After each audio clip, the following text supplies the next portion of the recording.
Okay, thanks, Chad. It's a story that opened eyes and gave queasy stomachs to many in the greater Lafayette area. Putrid smells, rotting vegetables, pools of blood, all because of so-called hot trucks. Refrigerated trucks driving down the road carrying food for area restaurants and grocery stores at temperatures unsafe to eat. As recently as 7 months ago, these drivers may not have been cited if there wasn't a health official available when state troopers pulled the truck over. Over the next 5 nights, News Channel 18 will take an in-depth look at the issue, how things have changed, and what still needs to be done.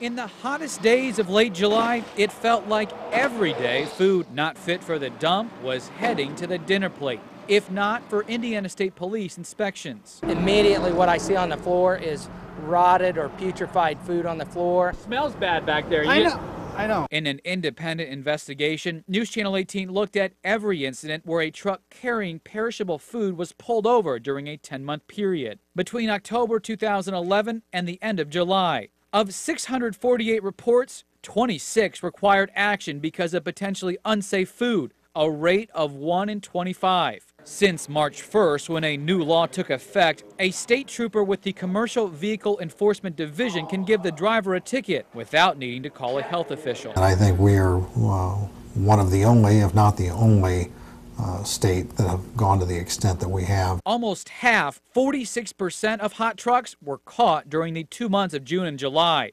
Exactly half the hot trucks were caught in just 2 counties, Tippecanoe and Clinton. It comes back to location. Most of these trucks are coming out of the Chicagoland area. In fact, almost 6 in 10 hot trucks are based near Chicago. But only one company in a 5-state region was willing to meet and talk with our camera. It wasn't that my truck wasn't working. It was working. On May 2nd, owner Cecilia Gonzalez says a disagreement over boneless and whole chicken at a Frankfurt restaurant is why a trooper found temperatures in her refrigerated truck at 60 degrees near the door and 54 by the reefer unit. I sent my driver to a place to fix the reefer, but there was nothing to fix. The truck was fine. But the trooper making the stop says that's because the reefer was fine. It just wasn't on. The reefer unit itself was not running at the time of the stop. A health inspector found the internal temperatures of the chicken, beef, seafood, and vegetables were within a safe range, but the truck and driver were not. The truck had inadequate brakes, and the driver had not had a long enough rest period since driving the previous day. Nate King says other parts of Gonzalez's story are not true either. The driver told me at the time of the stop that he had not made any stops. Frankfurt was his first stop, and then he was going to go on to Indianapolis. There wasn't any stops from Chicago to Frankfurt. LDS Food Distributors has 7 trucks and 5 drivers, which Gonzalez says makes it a medium-sized operation. Here we have our freezer. She walks us through the cooler and freezer area. She says meats and vegetables are delivered several times a week.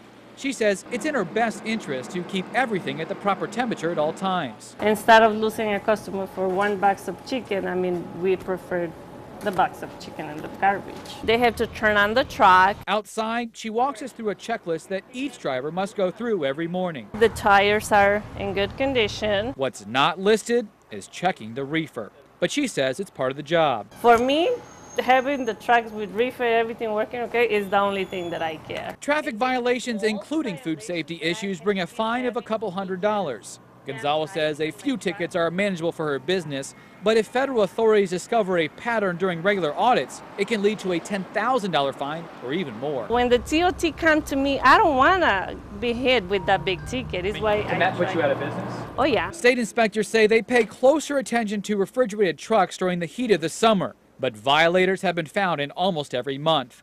Are they unintentional accidents, or is it a way to save money on fuel in a cutthroat industry? Evidence is circumstantial. The driver's told, your refrigerator unit isn't working. Oh, I forgot to turn it on. Well, did they forget to turn it on? We don't know. We can't prove or disprove that. What also can't be proven, with 1 in 25 food trucks requiring action, how many more are out there that just haven't been caught? I'm going to guess we're catching about 5% of the real problem. The best way I can answer that is just like, out of all the people that run red lights, how many do we catch? A very small amount. State police say smaller companies are more likely to have food safety violations. Our investigation shows they usually are carrying Asian or Hispanic food products. Tomorrow, we'll take a look at what restaurants and grocery stores do to protect themselves.